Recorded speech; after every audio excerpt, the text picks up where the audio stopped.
أعوذ بالله من الشيطان الرجيم. بسم الله الرحمن الرحيم. قد نعلم إنه ليحزنك الذي يقولون فإنهم لا يكذبونك ولكن الظالمين بآيات الله يجحدون ولقد كذبت رسل من قبلك فصبروا على ما كذبوا وأوذوا حتى أتاهم نصرهم لا مبدل لكلمات الله.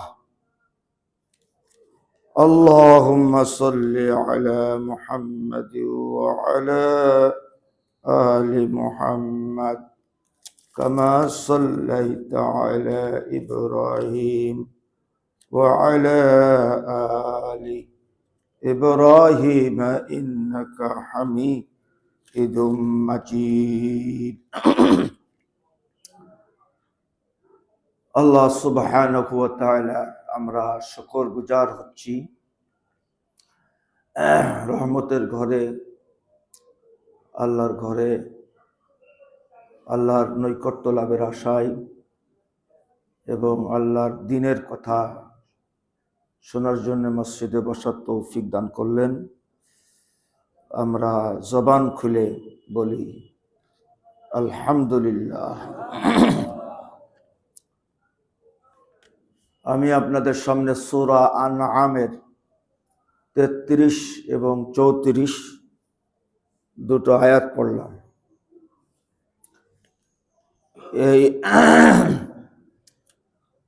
এই আয়াত দুটির মধ্যে আয়াত দুটি অবতীর্ণ হওয়ার একটা পটভূমি আছে, একটা ঘটনা আছে। ঘটনাটা হলো বদর যুদ্ধের সময়। বদর যুদ্ধ যখন সংগঠিত হয় তার পূর্বক্ষণে মক্কার বিশিষ্ট নেতা আখনাস ইবনে শরীক এবং মক্কার বড় নেতা আবু জেহেলের কাছে একান্তে এক জায়গায় বসে আখনাস ইবনে শরীক আবু জেহেলকে বলছে যে আপনার কাছে আজকে আমার একটা গুরুত্বপূর্ণ প্রশ্ন আছে এবং আমরা যে কথা বলা বলি করছি কথা কেউ শুনছে না। আমার বিনীত অনুরোধ হলো যে আজকে আমি আপনার কাছে যে প্রশ্নটা করব আপনি এই প্রশ্নের জবাবে সত্য কথা বলবেন। তার মানে আখনাস ইবনে শরীকও জানে যে আমাদের বড় নেতা আবু জেহেল তিনি সবসময় সত্য কথা বলে না, তো আজকেও বলতে পারে।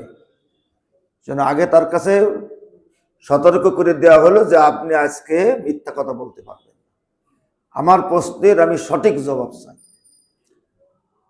আবু জেহেল ওয়াদাও করলো যে ঠিক আছে আজকে আমি তোমার কাছে মিথ্যা কথা বলবো। আখনাস ইবনে শরীক আবু জেহেলকে বলতেছে যে আজকে আমার প্রশ্ন হলো তুমি বলবা মুহাম্মদ সাল্লাল্লাহু আলাইহি ওয়াসাল্লাম সম্পর্কে আসলে তোমার মন্তব্যটা কি, তার সম্পর্কে তোমার ধারণাটা কি। আমরা মক্কার জীবনে 40 বছর যারে এমন কোন শব্দ নেই ভালো বলার, সমস্ত শব্দ তার জন্য ছিল বরাদ্দ। আমরা আল আমিন বললাম, as-সাদিক বললাম, বিশ্বস্ত বললাম, আমানতদার বললাম, আমাদের মধ্যে সর্বোৎকৃষ্ট বললাম। তার ভালো বলার কোন শব্দ আমাদের আর অবশিষ্ট নেই। অথচ এই মুহাম্মদ 40 বছরে হীরা পর্বত থেকে ফিরে আসার পরে সে যখন কোরআনের বক্তব্য আমাদের সামনে দিল, তার আল্লাহর বাণী, তখন আমরা তার বিরোধিতা আরম্ভ করলাম।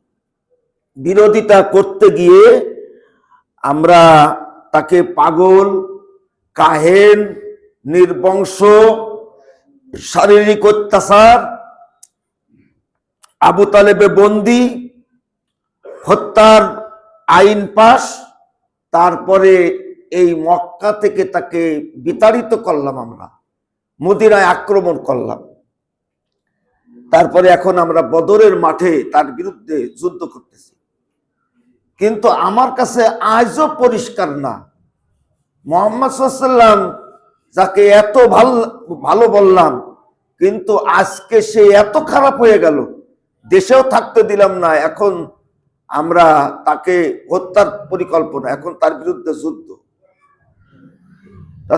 তার সম্পর্কে তোমার মন্তব্য না। আবু জেহেল তখন বলতেছে যে তুমি এমন একটা প্রশ্ন করবে, এটা যদি আমি বুঝতাম তাহলে আমি ওয়াদা করতাম না যে আজকে তোমাদের সামনে আমি সত্যি কথা বলবো। তো যখন বলেছি সত্যি কথা বলবো, তো মিথ্যা আজকে আর বলবো না। সত্য হলো মুহাম্মদ সাল্লাল্লাহু আলাইহি ওয়াসাল্লাম এখনো ভালো, এখনো সঠিক, এবং তখনও ভালো। মুহাম্মদ সাল্লাল্লাহু আলাইহি ওয়াসাল্লাম এখনো ভালো এবং তখনও ভালো। তখন ভালো বললাম, এখন আমরা তাকে হত্যা করতে চাই একটি মাত্র কারণ। এখন যদি আমরা তাকে ভালো বলি, তাহলে মুহাম্মদ সাল্লাল্লাহু আলাইহি ওয়াসাল্লামের জনপ্রিয়তা, তার গ্রহণযোগ্যতা মক্কায় আরো বেড়ে যাবে, তার গ্রহণযোগ্যতা মক্কায় আরো বেড়ে যাবে। আর মক্কায় যদি তার গ্রহণযোগ্যতা আরো বেড়ে যায়, তাহলে মুহাম্মদ সাল্লাল্লাহু আলাইহি ওয়াসাল্লামের কাছে আমরা অগ্রহণযোগ্য হয়ে যাব, জনগণের মধ্যে আমরা অগ্রহণযোগ্য হয়ে যাব। মক্কার ক্ষমতা, কর্তৃত্ব, নেতৃত্ব এগুলি মুহাম্মদ সাল্লাল্লাহু আলাইহি ওয়াসাল্লামের হাতে চলে যাবে। সুতরাং মক্কার এই ক্ষমতার কেন্দ্রে আমরা যদি থাকতে চাই, তাহলে মুহাম্মদ সাল্লাল্লাহু আলাইহি ওয়াসাল্লামের বিরুদ্ধে মিথ্যা কথা বলা ছাড়া, অপপ্রচার করা ছাড়া, তাকে কলঙ্কিত করা ছাড়া আমাদের আর কোনো পথ নেই। ঘটনাক্রমে আল্লাহ রাব্বুল আলামিন আবু জেহেল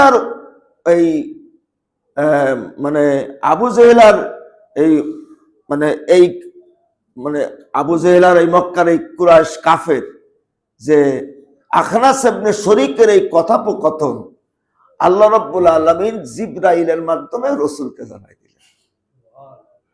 তখন রাসূল বুঝতে পারলেন আসলে যে আবু জেহেল আমার বিরোধিতা করার উদ্দেশ্য হলো ক্ষমতায় টিকে থাকা। জোরে বলুন, কি করা? ক্ষমতায় টিকে থাকা। আমার বিরুদ্ধে মিথ্যাচার করার উদ্দেশ্য হলো ক্ষমতায় টিকে থাকা। আচ্ছা, এই বদ আমল, আবু জেহেলের এই বদ খাসলাত এখনো আমাদের সমাজে আছে না? আছে না? কি বলেন? এই বদ অভ্যাস আছে না? তখন আল্লাহর নবী আফসোস করে বললেন যে হাইরে আবু জেহেল, সামান্য ক্ষমতার মোহ, তুমি সত্য জানার পরও তুমি সত্য গ্রহণ করতে পারলে না। তখন আল্লাহ রাব্বুল আলামিন মুহাম্মদ সাল্লাল্লাহু আলাইহি ওয়াসাল্লামকে সান্ত্বনা দেওয়ার জন্য সূরা আনআমের 33, 34, 35 নম্বর আয়াত আল্লাহ নাযিল করলেন।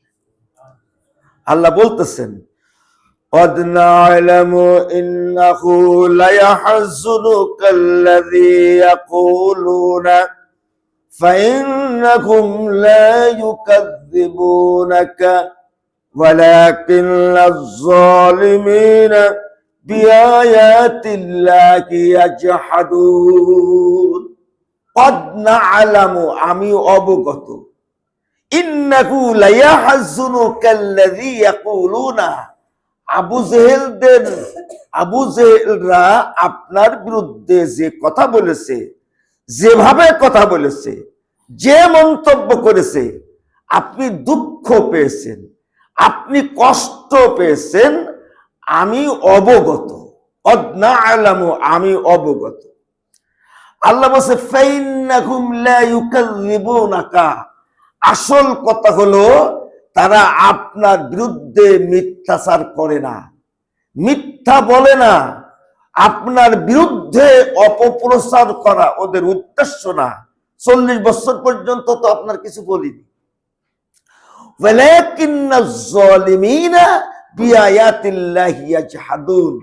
আসল কথা হলো আপনার বিরুদ্ধে মিথ্যাচার করার উদ্দেশ্য এই জালেমরা আল্লাহর আয়াত প্রত্যাখ্যান করেছে। এখন আল্লাহর আয়াত প্রত্যাখ্যান করলো কিভাবে? এই জালেমরা এদের ভ্রান্ত বিশ্বাসের বিরুদ্ধে আপনি আল্লাহর আয়াত দিয়ে কথা বলেছেন। ওদের ভ্রষ্ট জীবনধারা, সমাজ ব্যবস্থা, ভ্রষ্ট নেতৃত্ব, জুলুম, অত্যাচার, অবিচারের বিরুদ্ধে আপনি কোরআন দিয়ে কথা বলেছেন।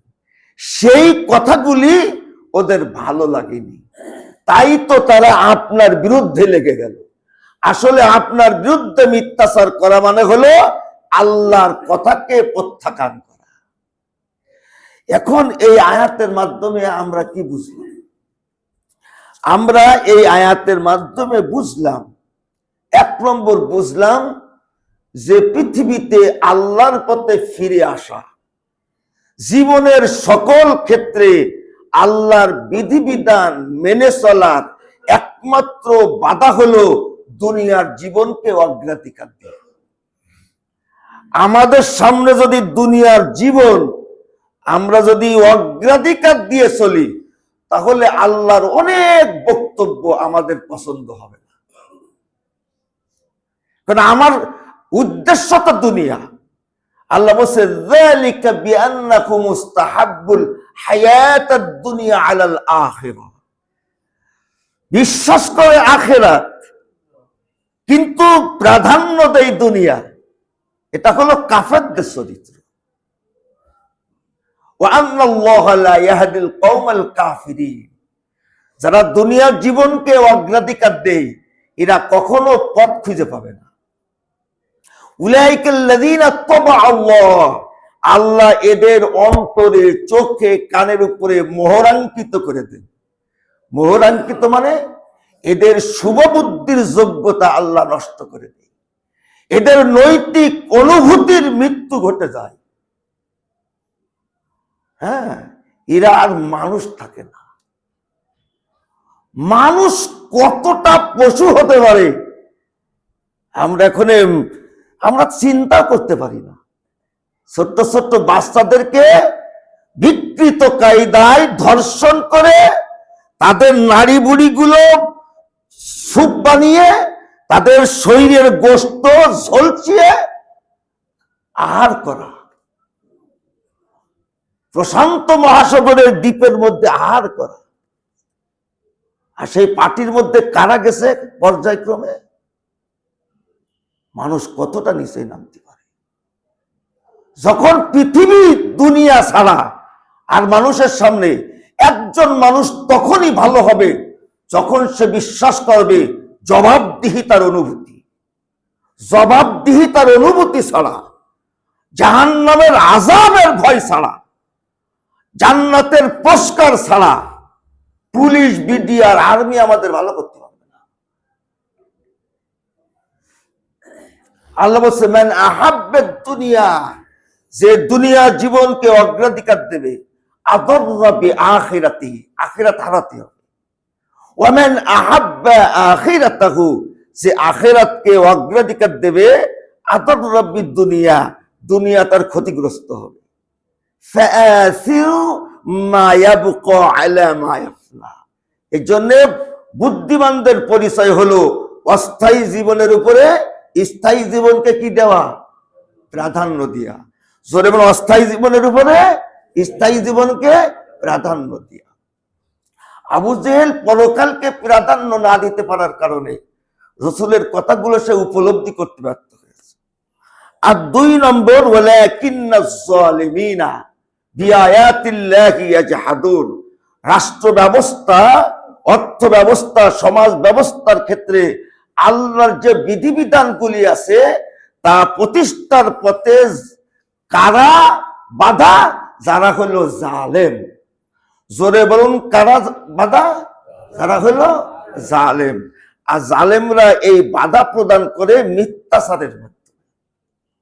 আল্লাহ বলছে ওয়ালাকাদ কুযযিবাত রুসুলুম মিন ক্বাবলিকা, ও নবী আপনার পূর্বে যত রসুল এসেছে সকলেই তত্ত্ব সন্ত্রাসের শিকার হয়েছে, মিথ্যাচারের শিকার হয়েছে।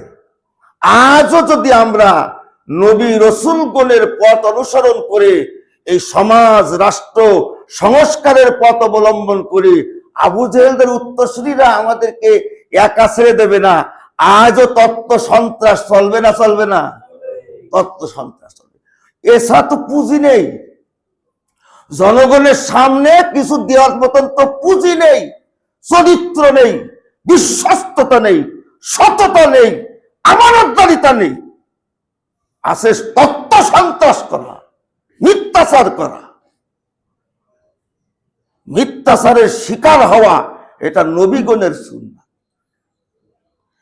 কিন্তু আল্লাহ বলছে ফাসবারু আলা মা কুযযিবু, নবীরা কি করেছেন? তাদের মিথ্যাচারের জবাবে সবর করেছেন। জোরে বলুন, কি করেছেন? সবর ছাড়া আপনি সমাজে টিকে থাকতে পারবেন।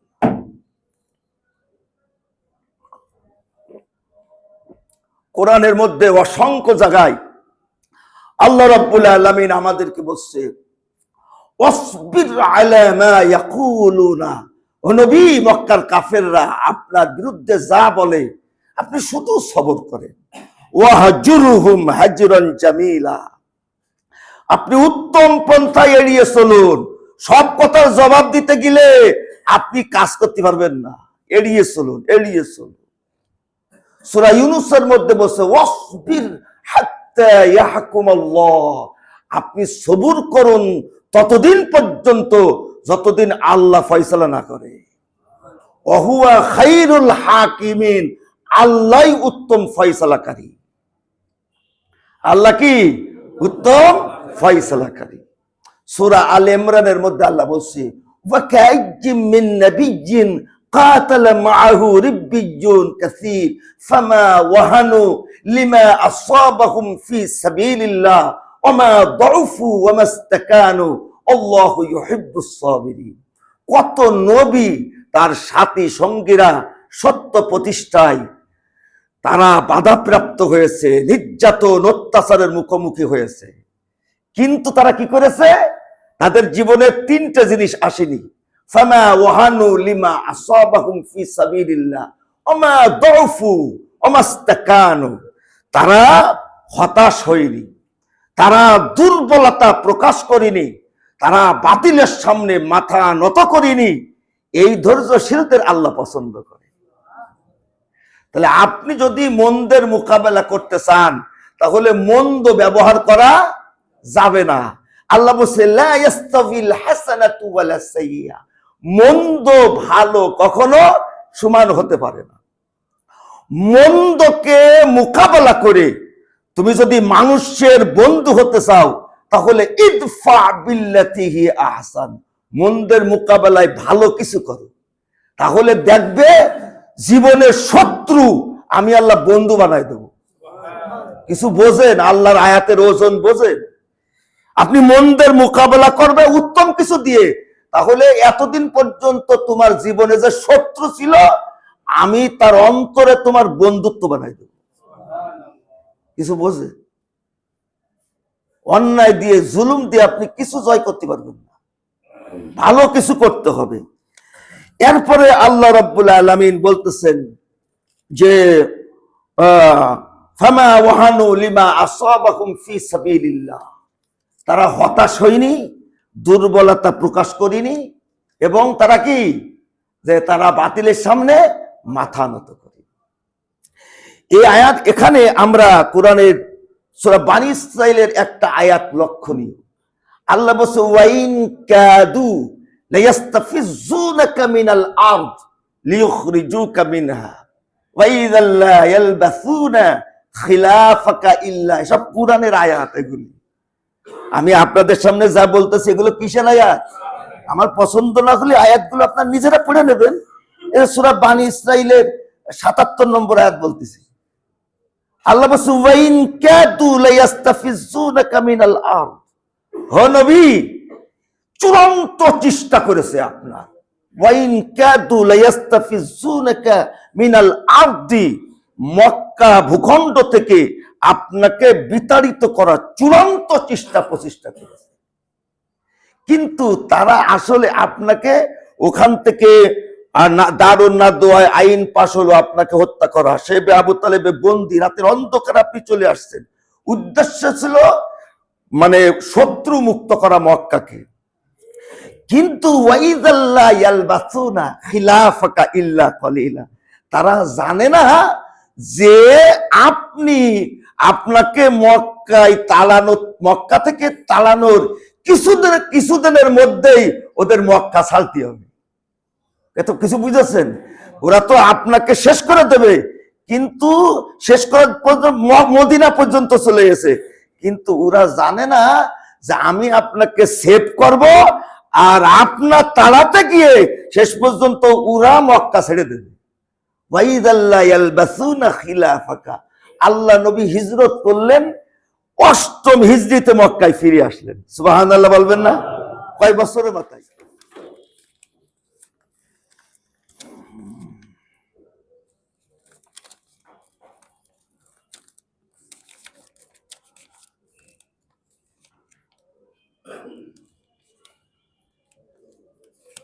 প্রত্যেকেই দায়িত্বশীল, ওয়াকুল্লুকুম মাসউলুন আন রাইয়াতিহি, তোমরা প্রত্যেকেই তার দায়িত্ব সম্পর্কে জিজ্ঞাসিত করা হবে। ফাল ইমাম আল্লাযী আলান নাসি রাঈন, অতঃপর শাসক যাকে মানুষের উপরে দায়িত্বশীল করা হয়েছে, ওহুয়া মাসউলুন আন রাইয়াতিহি, শাসককে তার দায়িত্ব সম্পর্কে জিজ্ঞাসা করা হবে। আল্লাহ রাসূল আরো বলেন, ইন্না আহাব্বান নাস ইলাল্লাহি ইয়াউমাল কিয়ামাতি আকরাবুহুম মিনহু মাজলিসান ইমামুন আদিলুন ওয়া ইন্না আবগাদুন নাস ইলাল্লাহি ইয়াউমাল কিয়ামাতি আশাদ্দুহুম মাজলিসান ইমামুন জাইরুন। একটা হলো ন্যায়পরায়ণ শাসককে বলা হয় ইমামুন আদিলুন, আর অত্যাচারী শাসককে বলা হয় ইমামুন জাইরুন। আল্লাহ রাসূল বলেন যে পৃথিবীর মধ্যে আল্লাহর কাছে সব থেকে প্রিয় মানুষ হলো ন্যায়পরায়ণ শাসক। ন্যায়পরায়ণ শাসক আল্লাহর কাছে প্রিয় মানুষ, এবং কিয়ামতের মাঠে আল্লাহর সব থেকে নিকটবর্তী থাকবে। আর ও আবগাদুন নাস, দুনিয়ার মধ্যে সব থেকে ঘৃণিত মানুষ হলো অত্যাচারী শাসক, এবং তাদের জন্য কঠিন আযাব, এবং কিয়ামতের দিন তারা আল্লাহ থেকে অনেক দূরে থাকবে। হযরত আবু বকর সিদ্দিক রাদিয়াল্লাহু তাআলা আনহু যখন রাষ্ট্রপ্রধান হলেন, তখন তিনি বলতেছেন, ইয়া আইয়ুহান নাস ইন্নী উল্লিতু, হে মানব মণ্ডলী, ইন্নী উল্লিতু, আমি নির্বাচিত হয়েছি। আমি কি এটা ফেলে মাজহুল? আমি নিজে নেতা হইনি, আমি কি হয়েছি? উল্লিতু, আমি নির্বাচিত হয়েছি আলাইকুম, তোমাদের জন্য। আমি রাষ্ট্রপ্রধান হিসেবে নির্বাচিত হয়েছি। তাহলে করেছে কিনা? আরে কথা করছে না কেন? আমি নির্বাচিত হয়েছি। তারপর দেখেন মানে ভাষাগুলো 1500 বছর আগের কথা। ওয়ালাস্তু বিখাইর, অথচ আমি তোমাদের মধ্যে সব থেকে ভালো না, তোমরা আমাদের নেতা বানাইছো। ফাইন আহসানতু ফাআইয়ুনুনি, যদি আমি ভালো কাজ করি তাহলে আমার কাছে সহযোগিতা করবা। ওয়াইন আসাতু, আমি যদি খারাপ কাজ করি আমাদের সোজা করে দিবা। সুবহানাল্লাহ বলেন। কি আমাদের দেশে যারা রাষ্ট্রপ্রধান হবে এরকম ভাষণ দিতে পারবে? সোজা করে দিবা? বলুক না এরকম যে তোমাদের চাইতে তোমার হয়তো ভালো না, কিন্তু তোমরা আমাদের বানাইছো। তারপরে কি বলতেছে আরো শোনেন। আল্লাহ হযরত আবু বকর বলছে, আস-সিদকু আমানাতুন, সত্য হলো আমানত, ওয়াল কিযবু খিয়ানাতুন, মিথ্যা হলো খিয়ানত। আমার জবান দিয়ে যদি সত্য বের হয় তাহলে মনে করবে যে আমি আমানত রক্ষা করতেছি। আমার জবান দিয়ে মিথ্যা বের হয় মনে করতে হবে আমি জনগণকে কি করতেছি? খিয়ানত করতেছি। শব্দগুলো আদ-দাইফু মিনকুম কাবিয়্যুন, হযরত আবু বকর বলছে তোমাদের মধ্যে যে দুর্বল আমার কাছে শক্তিশালী, তোমাদের মধ্যে যে শক্তিশালী আমার কাছে দুর্বল। তাও সুবহানাল্লাহ। মানে কি? তোমাদের মধ্যে যে দুর্বল আমার কাছে শক্তিশালী। তার মানে তোমাদের মধ্যে যে দুর্বল তার হক তার বাড়িতে পৌঁছে দিয়া আমার দায়িত্ব, আর তোমাদের মধ্যে যে শক্তিশালী অন্যের হক বিনষ্ট করে সে আমার কাছে দুর্বল।